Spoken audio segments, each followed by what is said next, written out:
I've always been a swearer. Swearer. I swear a lot. My mom does. It's part of my family. It's so interesting because my mom's like a big swearer, but my dad isn't. And his whole family is like super conservative and they like rarely ever swear. But then my mom's side is like the complete opposite of that and they swear like fucking sailors. And so ever since I was like 13, I've swore. Right? And I'm like sitting here, and I've talked about before how, kids are going to swear. Like, we need to get the fuck over swear words because it's stupid. And, like, this is what God's telling me. The reason why he designed me this way is because people do need to get the fuck over swear words. Because swear words, like, literally are, like, they're not harming anybody. They're just swear words. But other people's words are harming people.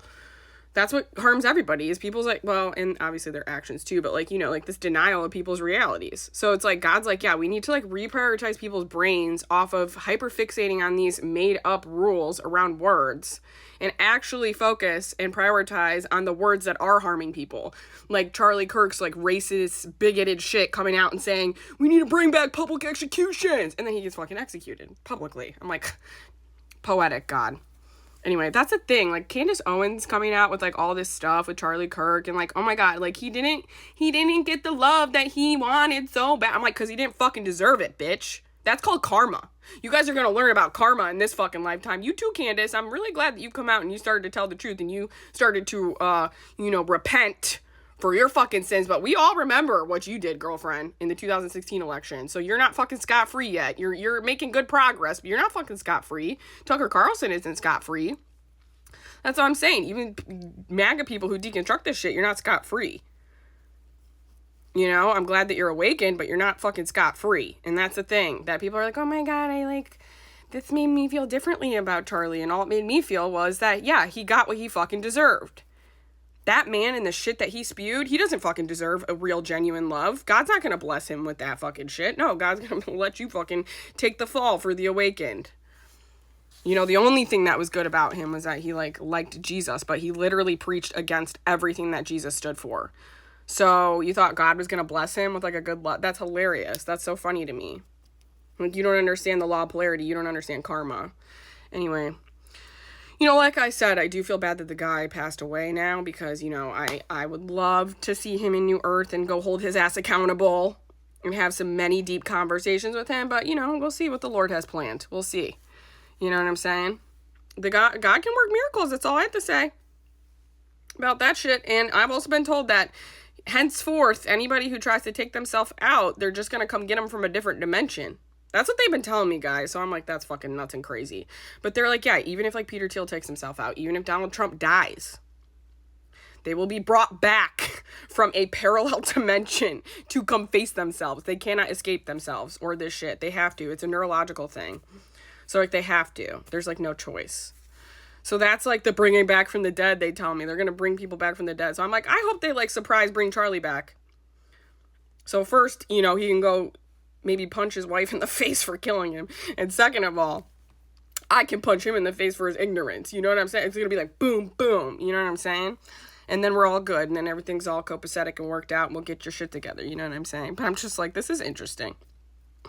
Very interesting what they're telling me lately. So I'm stoked about that.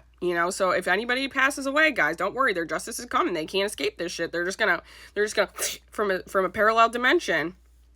Because there's a billion dimensions that we live in physically, apparently, or something like that. I don't know. I'm like, that freaks me out. I don't like to think about that too much.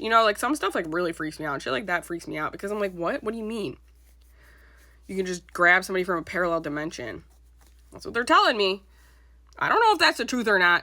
I don't know why they would lie to me now. They haven't lied to me about anything else. You know what I'm saying?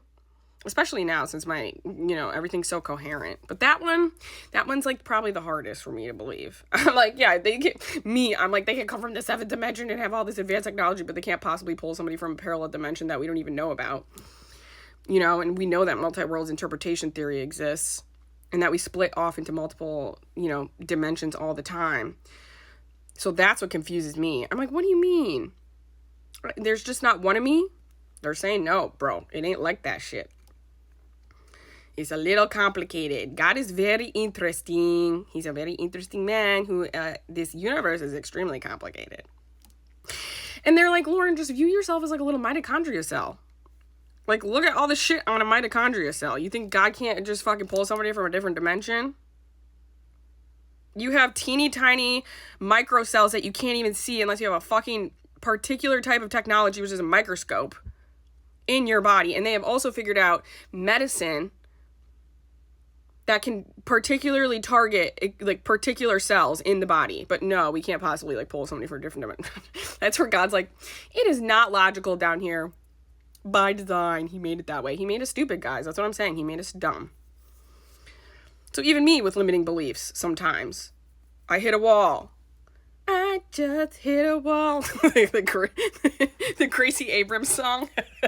I'm like, okay, I hit a wall with that one, Lord. Okay, I know that you said that Jesus resurrects people from the dead.